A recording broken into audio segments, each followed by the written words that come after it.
कल्पना कीजिए कि कोई इंसान अपने भीतर के शोर को शांत करने की कोशिश कर रहा है। वो शांति से आंखें बंद करके बैठता है और अचानक ऐसा महसूस होता है जैसे दिमाग में एक साथ 50 अलग-अलग ब्राउजर टैब खुल गए हों। हाँ, और हर टैब में एक अलग ही वीडियो चल रहा हो। बिल्कुल। आज के इस एंग्जाइटी और तनाव से भरे माहौल में मतलब हर कोई इस मानसिक शोर को बंद करने का कोई स्विच ढूंढ रहा है। हम लोग वेलनेस ऐप पर हजारों रुपए खर्च कर देते हैं, दुनिया भर के रिट्रीट में जाते हैं, लेकिन फिर भी वो असली शांति नहीं मिलती है ना। सही कहा। और यही कारण है कि आज हम द डीप डाइव में एक बहुत ही खास स्रोत सामग्री का विश्लेषण कर रहे हैं। और ये कोई आधुनिक सेल्फ हेल्प किताब नहीं है। जी नहीं, बिल्कुल नहीं। ये श्रीमद् भागवत महापुराण के तृतीय स्कंद का 28वां अध्याय है। इसमें एक बहुत ही अद्भुत संवाद दर्ज है। स्वयं भगवान कपिल अपनी माता देहूति को मोक्ष और सांख्य योग का मार्ग बता रहे हैं। और देखिए, इस संवाद की पृष्ठभूमि ही इसे इतना दिलचस्प बनाती है। एक माता अपने पुत्र से ये नहीं पूछ रही कि राजकाज कैसे चलाना है या दुनियादारी कैसे निभानी है। हाँ, वो एक बहुत ही बुनियादी सवाल पूछ रही हैं। बिल्कुल। वो पूछ रही हैं कि इस संसार के भ्रम से, इस मानसिक पीड़ा से बाहर कैसे निकला जाए। और भगवान कपिल यहाँ जो उत्तर देते हैं वो सांख्य दर्शन पर आधारित है। तो सांख्य का मतलब गिनना या विश्लेषण करना होता है ना? हाँ, एकदम सही। ये दर्शन पूरे ब्रह्मांड को, हमारी पूरी वास्तविकता को प्रकृति यानी पदार्थ और पुरुष यानी चेतना में विभाजित करता है। अच्छा। इस अध्याय में भगवान कपिल जो बता रहे हैं वो केवल कोई सैद्धांतिक चर्चा नहीं है। ये सांख्य का व्यवहारिक प्रयोग है। कैसे कोई व्यक्ति अपने भीतर के दृष्टा यानी देखने वाले को दृश्य से यानी जो देखा जा रहा है उससे अलग कर सकता है। मतलब ये तो मानव मन को हैक करने की एक बेहद सटीक प्रक्रिया हो गई। जी बिल्कुल, एक वैज्ञानिक प्रक्रिया की तरह। सांख्य को इस तरह से समझना बहुत स्पष्टता देता है। ये केवल दर्शन नहीं बल्कि वास्तविकता का एक तरह से विच्छेदन है। लेकिन जब हम स्रोत सामग्री में इस यात्रा की शुरुआत देखते हैं तो एक बात खटकती है। वो क्या? देखिए, आजकल की ध्यान की तकनीकों में कहा जाता है कि बस आंख बंद करो और अपनी सांसों पर ध्यान लगाओ। हाँ, सबसे आम सलाह यही है। लेकिन ये सलाह कई बार बहुत फ्रस्ट्रेटिंग लगती है क्योंकि अशांत मन सीधे ध्यान में नहीं जा सकता। और मुझे लगता है भगवान कपिल भी इस बात को बहुत अच्छे से समझते हैं। बिल्कुल समझते हैं। इसीलिए वे ध्यान से पहले यम और नियम की एक लंबी सूची थमा देते हैं। हाँ, अहिंसा, सत्य, अस्तेय यानी चोरी न करना, संतोष और तप। मतलब ऐसा लगता है जैसे ध्यान की बात करने से पहले वे कोई नैतिकता का पाठ पढ़ा रहे हों। ये एक बहुत ही आम गलतफहमी है। ये नैतिकता का पाठ नहीं है, ये शुद्ध मानसिक मनोविज्ञान है। अच्छा, वो कैसे? इस पूरी प्रक्रिया को ऐसे देखा जा सकता है कि हमारा मन एक बहुत ही संवेदनशील उपकरण है।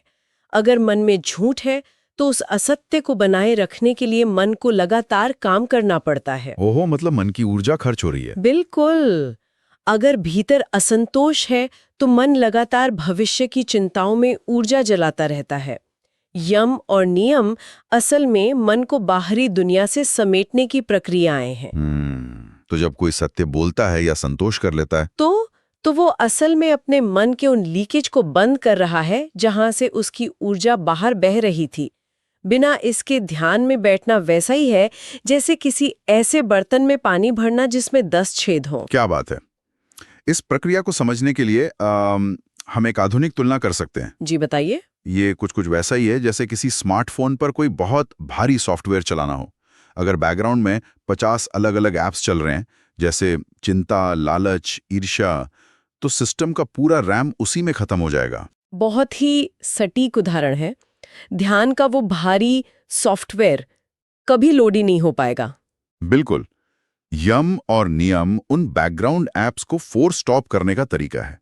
और जब ये मानसिक सफाई हो जाती है तब स्रोत सामग्री शरीर और श्वास के स्तर पर आती है, आसन और प्राणायाम। हाँ, यहाँ कपिल मुनि बताते हैं कि कैसे एक पवित्र स्थान पर सीधे बैठकर श्वास को नियंत्रित करना है और इसके पीछे का विज्ञान भी बहुत गहरा है। स्रोत सामग्री में यहाँ एक बहुत ही दिलचस्प रूपक इस्तेमाल किया गया है, आग और सोने का। जी, जैसे सोने को जब आग में तपाया जाता है तो उसका सारा मैल जलकर नष्ट हो जाता है और शुद्ध कुंदन बाहर आता है। तो प्राणायाम वो आग है। बिल्कुल। श्वास की गति को जब प्राणायाम की अग्नि में नियंत्रित किया जाता है तो मन के सारे दोष जलने लगते हैं। आधुनिक विज्ञान भी अब मानता है कि हमारी श्वास और हमारे नर्वस सिस्टम का सीधा संबंध है। मतलब जब श्वास धीमी होती है तो शरीर शांत अवस्था में चला जाता है। हाँ, पैरासिम्पैथेटिक स्टेट में।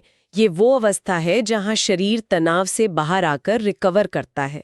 यानी नींव पूरी तरह से तैयार हो चुकी है, बैकग्राउंड ऐप्स बंद हो गए हैं, सिस्टम शांत है। लेकिन यहाँ से ये अध्याय एक बहुत ही रहस्यमयी दिशा में मुड़ता है। हाँ, ध्यान के स्वरूप की ओर। बिल्कुल।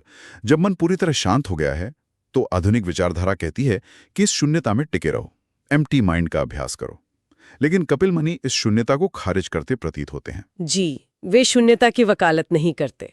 इसके बजाय वे एक बहुत ही विस्तृत, सजीव और जटिल विजुअलाइजेशन या मानसिक चित्रण का निर्देश देते हैं। भगवान विष्णु के दिव्य स्वरूप का ध्यान, वो भी पैरों से लेकर सिर तक एक विशिष्ट क्रम में। मेरा सवाल यह है कि मन को खाली करने के बजाय उसे इतनी सारी जानकारियों से क्यों भर दिया जा रहा है? इस विरोधाभास का उत्तर हमारे मानव मस्तिष्क की संरचना में ही है। हमारा मस्तिष्क एक प्रेडिक्शन मशीन है जिसे लगातार किसी न किसी विचार, किसी न किसी छवि की आवश्यकता होती है। मतलब वो खाली नहीं बैठ सकता? बिल्कुल नहीं। अगर मन से कहा जाए कि कुछ मत सोचो तो ये उसके स्वभाव के विरुद्ध है। वो शून्य में टिक नहीं सकता। वो तुरंत किसी पुरानी स्मृति या भविष्य की चिंता को पकड़ लेगा। तो फिर उपाय क्या है? इसीलिए कपिल मुनि मन को एक बहुत ही शक्तिशाली और आकर्षक एंकर यानी लंगर देते हैं। अच्छा, एक लंगर। वे कहते हैं कि इस चंचल मन को किसी साधारण वस्तु पर नहीं बल्कि एक परम सौंदर्य पर केंद्रित करो। जब मन भगवान के उस दिव्य और भव्य रूप को देखने में व्यस्त हो जाता है तो वो शून्यता से घबराता नहीं है, बल्कि उस सौंदर्य में पूरी तरह बंध जाता है। और ये विजुअलाइजेशन कोई रैंडम कल्पना भी तो नहीं है। इसका हर एक हिस्सा बहुत गहरे प्रतीकों से भरा हुआ है। हाँ, स्रोत में ये चित्रण बहुत क्रमबद्ध है। भगवान के चरण कमलों से शुरू होता है। कपिल मुनि निर्देश देते हैं कि उन चरणों का ध्यान किया जाए जिन पर ध्वजा, वज्र और अंकुश के चिन्ह हैं और जिनके नाखूनों की चमक हृदय के अंधकार को दूर करती है। जी, लेकिन एक बात सोचिए, वज्र और अंकुश बहुत ही आक्रामक और शक्तिशाली हथियार हैं। ध्यान की इस शांत प्रक्रिया में इन हथियारों का मानसिक चित्रण क्या कर रहा है? इन प्रतीकों का मनोविज्ञान बहुत ही सटीक है। देखिए, वज्र उस शक्ति का प्रतीक है जो किसी भी कठोर से कठोर चीज को तोड़ सकती है। और हमारे भीतर सबसे कठोर क्या है? इंसान का अपना अहंकार और उसका अज्ञान। वज्र का ध्यान उस अज्ञान को तोड़ने की प्रक्रिया है। और अंकुश? अंकुश का इस्तेमाल एक महावत द्वारा पागल हाथी को नियंत्रित करने के लिए किया जाता है। हमारा मन भी एक मतवाले हाथी की तरह ही तो है जो वासनाओं के जंगल में भागना चाहता है। अरे वाह! तो जब कोई इन चरणों का ध्यान करता है तो वो असल में अपने भीतर ये संदेश भेज रहा है कि अब यह मतवाला मन नियंत्रण में है। ये अंधकार से प्रकाश की ओर पहला कदम है, जहां नाखूनों की चमक एक नए सवेरे का प्रतीक है। ये बहुत ही गहरा है। चरण कमलों के बाद ये मानसिक कैमरा और ऊपर की ओर बढ़ता है। घुटनों और जंघाओं का ध्यान। यहाँ स्रोत सामग्री में जो रूपक इस्तेमाल हुआ है वो सबसे ज्यादा ध्यान खींचता है। हाँ, वो शेर और हाथी वाला रूपक। बिल्कुल। इन जंघाओं को संसार रूपी हाथी के लिए सिंह के समान बताया गया है।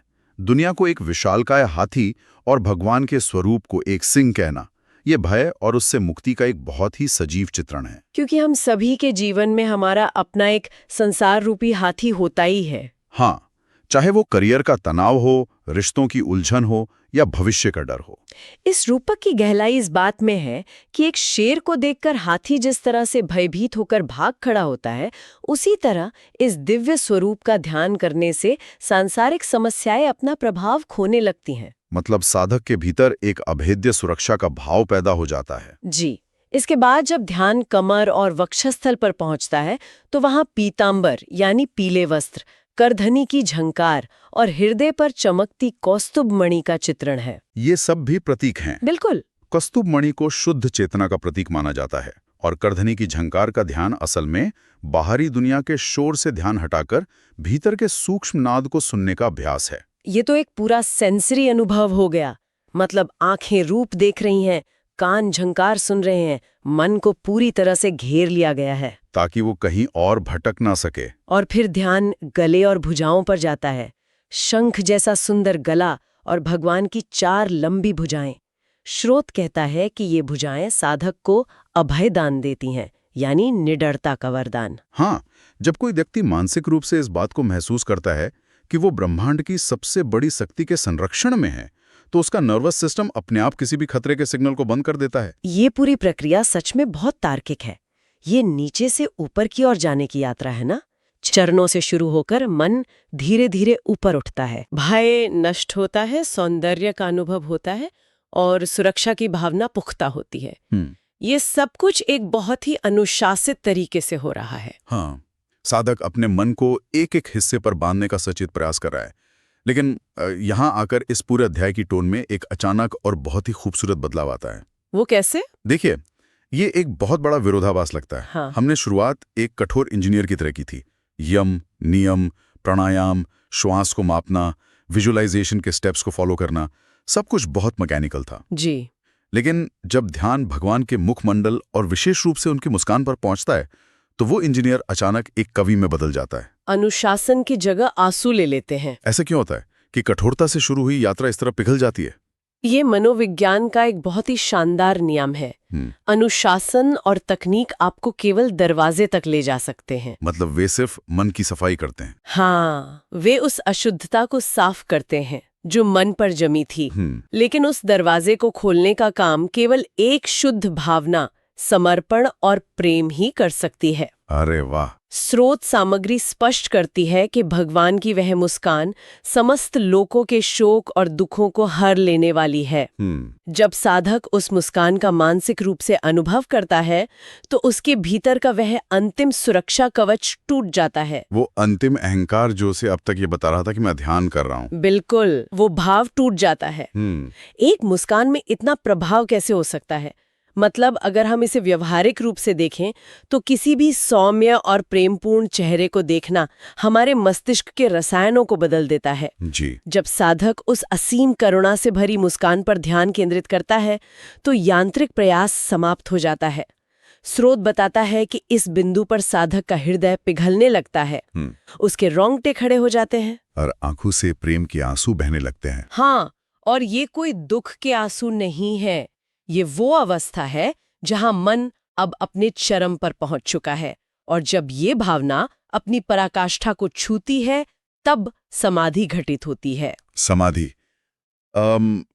इस शब्द को अक्सर एक रहस्यमय चमत्कार की तरह पेश किया जाता है, लेकिन कपिल मुनि इसे बहुत ही तार्किक ढंग से समझाते हैं। वे क्या कहते हैं? स्रोत कहता है कि समाधि वो अवस्था है जहां भक्त और भगवान या ध्यान करने वाला और जिस पर ध्यान किया जा रहा है उसके बीच का अंतर मिट जाता है। इसे समझाने के लिए जो उदाहरण दिया गया है वो बहुत ही गहरा है, जैसे जल में जल मिल जाता है। अद्भुत! जब एक नदी समुद्र में गिरती है तो आप ये नहीं बता सकते कि नदी का पानी कौन सा है और समुद्र का कौन सा। द्वैत यानी डुअलिटी समाप्त हो जाती है। ये सांख्य योग की अंतिम उपलब्धि है, जो चेतना अब तक प्रकृति यानी पदार्थ और विचारों से बंधी हुई थी, वो अब अपने मूल स्वरूप में स्थित हो जाती है, जहां मन की सारी गतिविधियां शांत हो जाती हैं। हाँ, कोई नया विचार उत्पन्न नहीं होता, केवल शुद्ध अस्तित्व रह जाता है। ये कोई शून्य नहीं है, ये एक पूर्णता है। जल में जल का मिलना, ये विचार सुनने में बहुत ही अलौकिक लगता है, लेकिन यहाँ एक बहुत ही व्यवहारिक और आधुनिक संदेह पैदा होता है। बताइए। मान लीजिए किसी साधक ने इस ब्लूप्रिंट का पालन किया, यम नियम साधे, विजुअलाइजेशन किया और उस समाधि की अवस्था तक पहुंच भी गया, लेकिन कुछ घंटों बाद उसे अपनी आंखें खोलनी होंगी। बिल्कुल, जीवन तो चलता रहेगा। उसे वापस उसी दुनिया में आना होगा जहां ट्रैफिक है, ऑफिस की राजनीति है, बिल चुकाने हैं और स्वास्थ्य की समस्याएं हैं। जल में जल मिलने का यह अनुभव उस व्यक्ति के रोजमर्रा के जीवन में क्या बदलाव लाता है? देखिए, इस अवस्था को प्राप्त करने वाले व्यक्ति का बाहरी संसार नहीं बदलता, बल्कि उस संसार को देखने वाला उसका दृष्टिकोण पूरी तरह बदल जाता है। अच्छा। स्रोत सामग्री इस अवस्था को जीवन मुक्ति कहती है। इसका अर्थ है शरीर में रहते हुए इसी संसार में जीवन जीते हुए पूरी तरह से मुक्त होना। मतलब वो दुनिया के काम करेगा, लेकिन वो दुखों से व्याकुल नहीं होगा। वो परिस्थितियों पर प्रतिक्रिया करने के बजाय उन्हें केवल एक साक्षी की तरह देखेगा। पर ये कैसे संभव है? कोई व्यक्ति दर्द या दुख से पूरी तरह तटस्थ कैसे हो सकता है? जब कोई शारीरिक या मानसिक आघात लगता है तो दर्द तो होगा ही। इस तटस्थता को कैसे समझा जाए?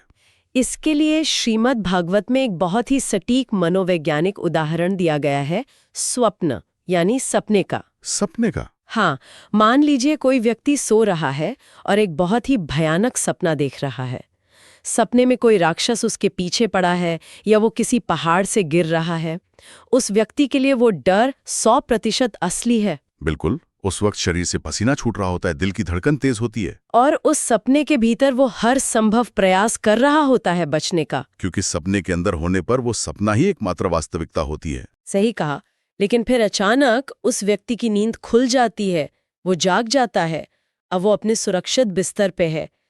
मेरा आपसे सवाल है, क्या जागने के बाद भी वो उस सपने वाले राक्षस से डरेगा? बिल्कुल नहीं। उसे पता चल गया है कि वो केवल एक भ्रम था। वो सपने को याद करके मुस्कुरा जरूर सकता है, लेकिन अब वो उससे व्याकुल नहीं होगा। जीवन मुक्त व्यक्ति की स्थिति ठीक ऐसी ही होती है। ओहो, मतलब ये ध्यान, ये समाधि असल में माया की इस भव्य सपने से जाग जाने की प्रक्रिया है। जी हाँ, वो व्यक्ति इस संसार में रहता है, अपने सारे कर्तव्य निभाता है, दर्द भी महसूस करता है, लेकिन वो गहराई से जानता है कि ये नश्वर शरीर और ये संसार एक अस्थायी सपना है। इसलिए भारी से भारी दुख भी उसे भीतर से हिला नहीं पाते। बिल्कुल। ये एक बहुत ही शक्तिशाली नजरिया है। जागने के बाद सपने के शेर का कोई डर नहीं। ज्ञान केवल सूचना नहीं है, वो जाग जाना है। एकदम सही निष्कर्ष है। अगर हम आज के इस पूरे विश्लेषण को, श्रीमद् भागवत की इस गहरे अध्याय को एक धागे में पिरोएं, तो सबसे बड़ी बात जो उभर कर आती है वो यह है कि ज्ञान, अनुशासन और प्रेम एक दूसरे के दुश्मन नहीं हैं।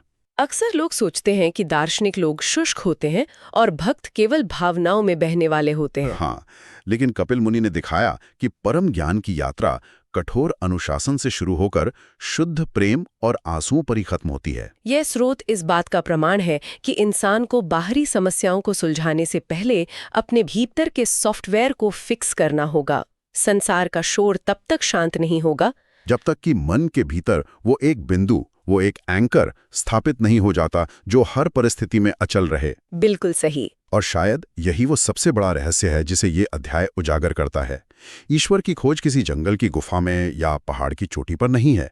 वो खोज हमारे अपने ही मन की परतों के नीचे दबी हुई है। जब हम उस दिव्य छवि को, उस मुस्कान को अपने हृदय में बसा लेते हैं तो हमारे सारे सांसारिक बंधन अपने आप टूट जाते हैं। इस गहरी चर्चा को समाप्त करते हुए एक विचार है जो इस पूरे विश्लेषण से निकलता है और जिस पर हम सभी को गौर करना चाहिए। आज की इस भागदौड़ भरी दुनिया में जहां हमारी हर एक इंद्रियों पर 24 घंटे हमला हो रहा है, लगातार बजते नोटिफिकेशन, सोशल मीडिया की अंतहीन स्क्रॉलिंग और सूचनाओं का जो भारी ओवरलोड है, हाँ, तो क्या हम अपने दिन के 24 घंटों में से कुछ पल निकालकर अपने भीतर उस शांत कोने का निर्माण कर सकते हैं? हमने चर्चा की थी कि ये संसार और इसके तनाव एक बेकाबू हाथी की तरह है जो हमें कुचलना चाहते हैं। जी।